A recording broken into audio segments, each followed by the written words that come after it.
Hi hello ಸ್ನೇಹಿತರೆ, ನಮಸ್ಕಾರ ಎಲ್ರಿಗೂ ಕೂಡ. ಬನ್ನಿ ಸ್ನೇಹಿತರೆ, ವೀಕ್ಷಕರೇ, ಇವತ್ತು ಏನು ಮಾಡ್ತಾ ಇದ್ದೀನಿ ಅಂತ ನಿಮಗೂ ಕೂಡ ತೋರಿಸ್ತಾ ಇರೋದು ಏನಪ್ಪ ಅಂದರೆ ನೋಡಿ, ನಿಮ್ಮ ತಲೆಯಲ್ಲಿ ಕೂದಲು ತುಂಬಾ ಚೆನ್ನಾಗಿ ಗ್ರೋತ್ ಕೂಡ ಆಗುತ್ತೆ. ಹಾಗೆ ಕೂದಲು ಬರದೇ ಇರೋರಿಗೂ ಕೂಡ ಕೂದಲು ಚೆನ್ನಾಗಿ ಬೆಳವಣಿಗೆ ಆಗೋದಕ್ಕೆ ಸ್ಟಾರ್ಟ್ ಆಗುತ್ತೆ. ಅದಕ್ಕೋಸ್ಕರ ಮಾಡ್ತಾ ಇರೋದು ಏನಂದರೆ ನೋಡಿ, ಮನೆಯಲ್ಲಿ ಪ್ಯೂವರ್ ಆಗಿ ಮಾಡಿರೋಂಥ ಕೊಬ್ಬರಿ ಎಣ್ಣೆ ನೋಡಿ, ತುಂಬಾ ಪ್ಯೂವರ್ ಆಗಿ ಮಾಡಿರೋಂಥದ್ದು. ಈ ಥರ ಕೂಡ ನಿಮ್ಮ ಮನೆಯಲ್ಲಿ ಕೂಡ ನೀವು ಕೊಬ್ಬರಿ ಎಣ್ಣೆ ಮಾಡಿ ಇಟ್ಕೊಂಡ್ಬಿಟ್ರೆ ಸಾಕು, ದುಡ್ಡು ಕೂಡ ಖರ್ಚಾಗೋದಿಲ್ಲ. ಮನೆಯಲ್ಲಿ ಮಾಡಿರೋಂಥದ್ದು ನಿಮಗೂ ಕೂಡ ನ್ಯಾಚುರಲ್ ಆಗಿರುವಂಥ ನಿಮ್ಮ ಕೂದಲಿಗೂ ಕೂಡ ತುಂಬಾ ಒಳ್ಳೆ ರಿಸಲ್ಟ್ಸ್ ಕೊಡುವಂಥದ್ದು ನೋಡಿ. ಹಾಗಾದರೆ ನಾವು ಕೂಡ ಮನೆಯಲ್ಲಿ ಏನೆಲ್ಲ ಈ ರೀತಿ ಕೊಬ್ಬರಿ ಎಣ್ಣೆಗೆ ಏನೆಲ್ಲ ಯೂಸ್ ಮಾಡ್ಬೋದು ಅಂತ ತೋರಿಸ್ತಾ ಇರೋದು. ಹಾಗೆ ನೋಡಿ, ನೀವು ಕೂಡ ಈ ರೀತಿ ಮನೆಯಲ್ಲಿ ಇದ್ದಾಗ ಖಂಡಿತವಾಗಿ ಕೊಬ್ಬರಿ ಎಣ್ಣೆ ಖಂಡಿತವಾಗಿ ಟ್ರೈ ಮಾಡಿ ನೋಡಿ. ಬಾಟಲ್ನಲ್ಲಿ ಎಷ್ಟು ಪ್ಯೂವರ್ ಆಗಿರುವಂಥ ಕೊಬ್ಬರಿ ಎಣ್ಣೆ ರೆಡಿಯಾಗಿರೋದಲ್ವ. ಹಾಗೆ ಅದು ಕೂಡ ಮನೆಯಲ್ಲಿ ಮಾಡ್ತಾ ಇರೋವಂಥದ್ದು. ಅದು ಯಾವ ರೀತಿ ಅಂತ ತೋರಿಸ್ಕೊಂಡು ಬರ್ತೀನಿ, ಬನ್ನಿ ಸ್ನೇಹಿತರೆ. ಇವಾಗ ಸ್ನೇಹಿತರೆ, ಮನೆಯಲ್ಲಿ ನಾವು ತೆಂಗಿನಕಾಯಿ ಹೊಡಿತೀವಿ. ದೇವರ ಮುಂದೆ ಅಲ್ಲಿ ನಾವು ಮನೆಯಲ್ಲಿ ಯಾವುದಕ್ಕಾದರೂ ಕೂಡ ತೆಂಗಿನಕಾಯಿ ತಂದಾಗ ತೆಂಗಿನಕಾಯಿ ಹೊಡೆದಿರ್ತೀವಿ. ಹಾಗೆ ಏನು ಮಾಡ್ತೀವಿ, ಈ ಚೆನ್ನಾಗಿ ಏನಾದರೂ ಕೂಡ ರೆಸಿಪಿ ಮಾಡ್ಕೊಂಡ್ವಿ ಚೆನ್ನಾಗಿ, ಮತ್ತು ಇಲ್ಲದೇ ಇದ್ರೆ ಹಾಗೆ ಇಟ್ಕೊಂಡ್ವಿ ಅಂದರೆ ಎಲ್ಲ ತೆಂಗಿನಕಾಯಿ ಕೊಳ್ತಾ ಹೋಗುತ್ತೆ. ಆವಾಗ ಆ ರೀತಿ ತೆಂಗಿನಕಾಯಿ ಬಿಸಾಕೋ ಬದಲಾಗಿ ಈ ರೀತಿ ಸಣ್ಣ ಸಣ್ಣ ಫ್ರೆಶ್ ಆಗಿರುವಂಥ ತೆಂಗಿನಕಾಯಿ ಹೊಡ್ಕೊಂಡು ಈ ರೀತಿ ಕಟ್ ಮಾಡ್ಕೊಂಡು ತೊಗೋಬೇಕು. ಆಮೇಲೆ ನೀರಿನಿಂದ ಸ್ವಲ್ಪ ವಾಶ್ ಮಾಡ್ಕೊಂಡ್ಬಿಡಿ. ಒಂದು 2-3 ಸತಿ ಚೆನ್ನಾಗಿ ವಾಶ್ ಮಾಡ್ಕೊಳ್ತೀನಿ. 2 ತೆಂಗಿನಕಾಯಿ ತೊಗೊಂಡಿದ್ದೀನಿ. ಫ್ರೆಶ್ ಆಗಿರುವಂಥ 2 ತೆಂಗಿನಕಾಯಿ ತೊಗೊಂಡಿರೋಂಥದ್ದು, ಚೆನ್ನಾಗಿ ಎಳೆ ಇರುವಂಥದ್ದು. ಈ ರೀತಿ ಚೆನ್ನಾಗಿ ತೊಳ್ಕೊಳ್ಬೇಕು. 1-2 ಸತಿ ತೊಳ್ಕೊಂಡು ಆಮೇಲೆ ಏನು ಮಾಡ್ತೀನಿ ಅಂದರೆ ಮಿಕ್ಸಿ ಜಾರಲ್ಲಿ ಹಾಕ್ಕೊಳ್ತಿರೋದು ನೋಡಿ. ಈಗ ನಾನು ತೆಂಗಿನಕಾಯಿ ಅರ್ಧದಷ್ಟು ಹಾಕಿದ್ದೀನಿ. ಅದರಲ್ಲಿ ನೀರು ಹಾಕಿ ಚೆನ್ನಾಗಿ ಗ್ರೈಂಡ್ ಮಾಡ್ಕೊಂಬರಬೇಕು. ಪೂರ್ತಿ ಗ್ರೈಂಡ್ ಮಾಡ್ಕೊಂಡು ಬಂದಾಯಿತು. ಆಮೇಲೆ ಇದೇ ಬೌಲ್ ಚೆನ್ನಾಗಿ ಕ್ಲೀನಾಗಿ ತೊಳ್ಕೊಂಡು ತೊಗೊಂಡಿದ್ದೀನಿ. ಈ ರೀತಿ ಸೋಸೋದಿದ್ರೆ ಚೆನ್ನಾಗಿ ಒಳ್ಳೆಯದು. ತುಂಬಾ ದೊಡ್ಡ ಸೈಜಷ್ಟು ಸೋಸೋದು ತೊಗೊಂಡು ಆವಾಗ ಏನು ಮಾಡ್ಬೇಕಂದ್ರೆ ತೆಂಗಿನಕಾಯಿ ರುಬ್ಬಿರುವಂಥ ತೆಂಗಿನಕಾಯಿಂದ ಹಾಲು ತೆಗಿಬೇಕಾಗತ್ತೆ ನೋಡಿ. ನಾವು ಈ ರೀತಿ ಚೆನ್ನಾಗಿ ತೆಂಗಿನಕಾಯಲ್ಲಿ ಚೆನ್ನಾಗಿ ರುಬ್ಕೊಂಬರ್ತೀವಲ್ಲ, ಆವಾಗ ಹಾಲು ಬರುತ್ತೆ. ಅದು ಹಾಲು ಚೆನ್ನಾಗಿ ಈ ರೀತಿ ತೆಕ್ಕೋಬೇಕು. ಸ್ವಲ್ಪ ನೀರು ಹಾಕಿ ಕೂಡ ತೆಕ್ಕೊಂಡ್ರೂ ಕೂಡ ಪರವಾಗಿಲ್ಲ, ನಡೆಯುತ್ತೆ.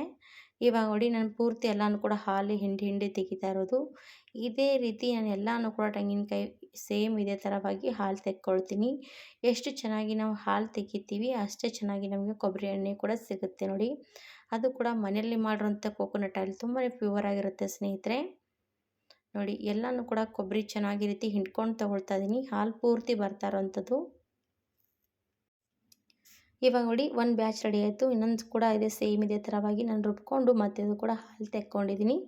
ಆಮೇಲೆ ನೋಡಿ, ಈ ರೀತಿ ಪುಡಿ ಪುಡಿಯಾಗಿ ಮಾಡಿರ್ತೀವಲ್ಲ ಎಲ್ಲ ಹಿಂಡಿದ ಮೇಲೆ ಕೊಬ್ಬರಿ, ಅದು ನೀವು ಕೋಕೋನಟ್ ಪೌಡ್ರ್ ಕೂಡ ಬಿಸಿಲಿಗೆ ಹಾಕಿದ್ರೆ ಕೋಕೋನಟ್ ಪೌಡ್ರ್ ರೆಡಿ ಆಗುತ್ತೆ. ನಾನು ಸೈಡಿಗೆ ಇಟ್ಕೊಂಡೆ. ಈ ರೀತಿ ಮಾಡಿರೋಂಥ ಹಾಲು ಸ್ವಲ್ಪ ಹೊತ್ತು ಬಿಡಬೇಕು, ಮುಚ್ಚಿಡಬೇಕು 4-5 ಗಂಟೆಗಳ ಕಾಲ. ಇಲ್ಲಾಂದರೆ ಫ್ರಿಜ್ಜಲ್ಲಿ ಕೂಡ ಇಟ್ಕೊಂಡ್ರೆ ಬೇಗನೆ ಆಗುತ್ತೆ. ನಾನಿದು ಹಾಗೆ ಬಿಟ್ಟಿದ್ದೆ ಒಂದು 5 ಗಂಟೆಗಳ ಕಾಲ. ಆಮೇಲೆ ನೋಡಿ, ಎಲ್ಲನೂ ಕೂಡ ಹಾಲು ಏನಾಗುತ್ತೆ ಅಂದರೆ ಮೇಲುಗಡೆ ಮಾತ್ರ ಗಟ್ಟಿಯಾಗಿ ಬಂದು ಕೂತ್ಕೊಳ್ಳುತ್ತೆ. ಆವಾಗ ಏನು ಮಾಡಬೇಕಂದ್ರೆ ಒಂದು ಸಣ್ಣ ದೊಡ್ಡದು ಈ ರೀತಿ ಕಡೆ ಬಾಂಡಿ ತೊಗೊಂಡ್ಬಿಡಿ. ಸ್ಪೂನಿನಿಂದ ಈ ರೀತಿ ಮೇಲಿಂದ ಬಂದಿರೋಂಥ ಗಟ್ಟಿ ಭಾಗ ಹಾಲಿನ ಮೇಲಿಂದು ಎಲ್ಲನೂ ಕೂಡ ತೆಗೆದು ಬೌಲಲ್ಲಿ ಹಾಕಬೇಕಾಗತ್ತೆ. ತುಂಬಾ ಈಸಿಯಾಗಿರುವಂಥದ್ದು ನೋಡಿ. ಈ ಥರ ಕೂಡ ನಾವು ಮನೆಯಲ್ಲಿ ಕೊಬ್ಬರಿ ಎಣ್ಣೆ ರೆಡಿ ಮಾಡ್ಕೋಬೋದು ಸ್ನೇಹಿತರೆ.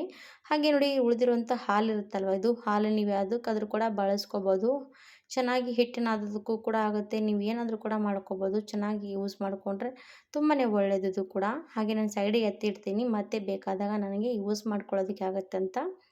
ಇವಾಗ ನೋಡಿ, ಎಲ್ಲನೂ ಕೂಡ ಸೋದಿಸ್ಕೊಂಡು ತೊಗೊಂಡಿದ್ದೀನಿ. ಮೇಲಿಂದ ಗಟ್ಟಿ ಬಂದಿರುವಂಥದ್ದು. ಈ ಥರ ನಮಗೆ ನ್ಯಾಚುರಲಾಗಿ ಕೊಬ್ಬರಿ ಮನೆಯಲ್ಲಿದ್ದಾಗ ಈ ಥರ ನಾವು ಕೊಬ್ಬರಿ ಎಣ್ಣೆ ರೆಡಿ ಮಾಡ್ಕೋಬೋದು ಸ್ನೇಹಿತರೆ. ಹೊರಗಡೆ ದುಡ್ಡು ಕೊಟ್ಟು ತಂದು ಯೂಸ್ ಮಾಡೋಕ್ಕಿಂತ ಮನೆಯಲ್ಲಿ ಕೂಡ ಇದ್ದಾಗ ಖಂಡಿತವಾಗಿ ಟ್ರೈ ಮಾಡಿ. ಆಮೇಲೆ ಸೋದಿಸ್ಕೊಂಡು ತೊಗೊಂಡಿರೋಂಥದ್ದು ಗಟ್ಟಿ ಬಂದಿರುವಂಥದ್ದು ಹಾಲು ನಾನು ಏನು ಮಾಡಿ ತಂದೆ ಸ್ಟವ್ ಮೇಲೆ ಇಟ್ಕೊಂಡು ಚೆನ್ನಾಗಿ ಕುದಿಸ್ಕೋಬೇಕಾಗತ್ತೆ.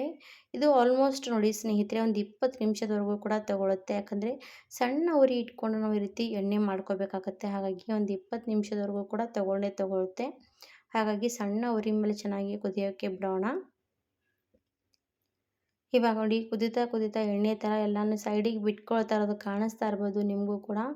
ಇದೇ ರೀತಿ ಪೂರ್ತಿ ನಮಗೆ ಒಳಗಡೆ ಇರುವಂಥದ್ದೆಲ್ಲ ಕೂಡ ಕೆಂಪಗಾಗಬೇಕು. ಅಲ್ಲಿವರೆಗೂ ನಾವು ಹಾಗೇ ಕುದಿಸ್ತಾನೆ ಇರಬೇಕು.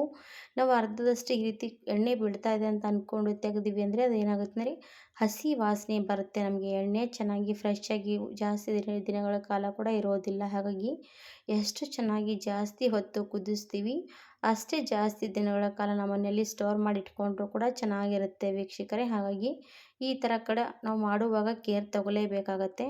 ಇವಾಗ ನೋಡಿ ಹಾಗೇ ನಾನು ಚೆನ್ನಾಗಿ ಕೈ ಆಡಿಸ್ತಾ ಆಡಿಸ್ತಾ ಇರುವಾಗ ಎಷ್ಟು ಕೆಂಪು ಬಣ್ಣಕ್ಕೆ ಬಂದಿರುವಂಥದ್ದು. ಇವಾಗ ನೋಡಿ ಎಣ್ಣೆ ಎಲ್ಲನೂ ಕೂಡ ಬಿಟ್ಕೊಳ್ತಾ ಇರುವಂಥದ್ದು ಕೊಬ್ಬರಿ ಒಳಗಡೆ ಇರುವಂಥದ್ದು. ಈ ಥರ ನಾವು ಕೂಡ ನ್ಯಾಚುರಲ್ ಆಗಿ ಮನೆಯಲ್ಲೇ ಕೊಕೊನಟ್ ಆಯಿಲ್ ಮಾಡ್ಕೋಬೋದು ಸ್ನೇಹಿತರೆ. ಹೊರಗಡೆ ನಾವು ದುಬಾರಿ ದುಡ್ಡು ಕೊಟ್ಟು ತರುವಂಥ ಎಣ್ಣೆ ಮನೆಯಲ್ಲಿ ಎಷ್ಟು ನ್ಯಾಚುರಲ್ ಆಗಿ ಮಾಡ್ಕೋಬೋದು ನೋಡಿ.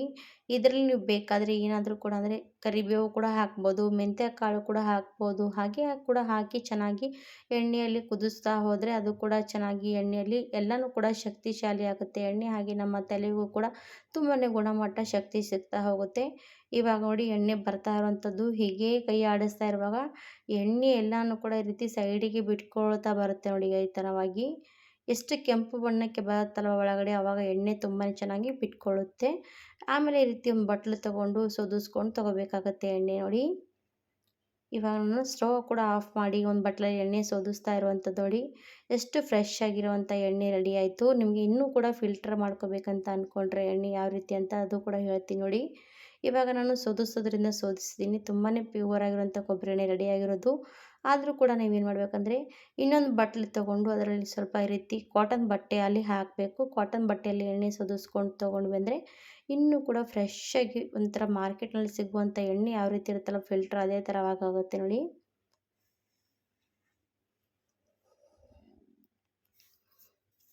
ನೋಡಿ ನಾನು ಸೋದಿಸ್ತಾ ಇದ್ದೀನಿ. ಇದರಲ್ಲಿ ಕೂಡ ಏನು ಕೂಡ ಬರ್ತಾಯಿಲ್ಲ ನೋಡಿ ಎಷ್ಟು ಚೆನ್ನಾಗಿ ಎಣ್ಣೆ ಕಾಸಿದ್ದೀವಿ ಅಂತ. ನೋಡಿ ಚೆನ್ನಾಗಿ ಬಂದಿರೋವಂಥದ್ದು ಎಣ್ಣೆ.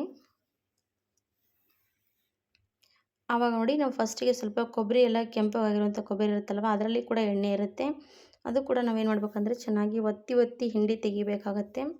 ಅದರಲ್ಲಿ ಕೂಡ ಎಣ್ಣೆ ಅಂಶ ಇದ್ದೇ ಇರುತ್ತೆ. ಹಾಗಾಗಿ ಸ್ವಲ್ಪ ಈ ರೀತಿ ಸೋಸೋದ್ರಲ್ಲಿ ಚೆನ್ನಾಗಿ ಒತ್ತಿ ಒತ್ತಿ ತೆಗಿತೀನಿ.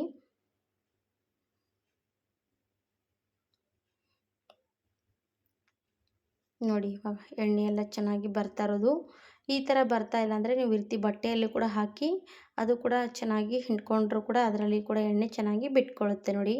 ಇವಾಗ ತೋರಿಸ್ತಾ ಇರೋವಂಥದ್ದು ನೋಡಿ ಹಿಂಡ್ತಾ ಹೋದರೆ ಎಣ್ಣೆ ಚೆನ್ನಾಗಿ ಬರುತ್ತೆ. ಈಗ ನೋಡಿ ಸ್ವಲ್ಪ ಬಿಸಿ ಇರೋದು ಹಾಗಾಗಿ ಸ್ವಲ್ಪ ನೋಡಿಕೊಂಡು ಕೇರ್ ತೊಗೊಂಡು ಮಾಡಿ. ಇವಾಗ ನೋಡಿ ಎಣ್ಣೆ ಕೂಡ ಎಲ್ಲನೂ ಕೂಡ ತೆಕ್ಕೊಂಡಾಯಿತು. ಈ ರೀತಿ ಬಾಟಲಲ್ಲಿ ಹಾಕ್ತಾ ಇರುವಂಥದ್ದು ನೋಡಿ. ಬಿಸಿ ಬಿಸಿ ಇರುವಾಗ ಬಾಟಲ್ನಲ್ಲಿಗೆ ಹಾಕಬೇಡಿ. ಸ್ವಲ್ಪ ತಣ್ಣಗಾದ್ಮೇಲೆ ಈ ರೀತಿ ಬಾಟಲಲ್ಲಿ ಹಾಕಿ ನೀವು ಸ್ಟೋರ್ ಮಾಡಿ ಇಟ್ಕೋಬೋದು. ನಾನು ಇವಾಗ ನೋಡಿ ಕಾಣಿಸ್ತಾ ಇರುವಂಥ ಎಣ್ಣೆ ನೋಡಿ ಎಷ್ಟು ಚೆನ್ನಾಗಿ ಪ್ಯೂರಾಗಿ ಕೊಬ್ಬರಿ ಎಣ್ಣೆ ರೆಡಿ ಆಯಿತು.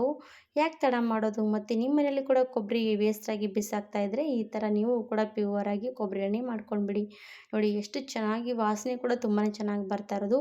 ನೀವು ಎಲ್ಲಿಗಾದರೂ ಮುಖಕ್ಕೂ ಕೂಡ ಚೆನ್ನಾಗಿ ಕೊಬ್ಬರಿ ಎಣ್ಣೆ ಸ್ವಲ್ಪ ರೀತಿ ರಾತ್ರಿ ಅಪ್ಲೈ ಮಾಡ್ಕೊಂಡು ಮಲ್ಕೊಂಡ್ರೆ ಬೆಳಗ್ಗೆವರೆಗೂ ನಿಮ್ಮ ಮುಖ ತುಂಬಾ ಸಾಫ್ಟ್ ಆಗಿರುತ್ತೆ ಸ್ನೇಹಿತರೆ. ನೋಡಿ ಕೈಗೂ ಕೂಡ ತೋರಿಸ್ತದೆ ನಿಮ್ಮ ಕೈ ಎಷ್ಟು ಚೆನ್ನಾಗಿ ಸಾಫ್ಟ್ ಆಗ್ತಾ ಇರೋದಂಥದ್ದು. ಹಾಗಿದೆ ತಡ ಮಾಡದೆ ನಿಮ್ಮ ತಲೆಗೂ ಕೂಡ ಈ ರೀತಿ ಎಣ್ಣೆ ಅಪ್ಲೈ ಮಾಡ್ಕೊಳ್ಳೋದಕ್ಕೆ ರೆಡಿ ಮಾಡ್ಕೊಳ್ಳಿ. ಇಷ್ಟ ಆದರೆ ಲೈಕ್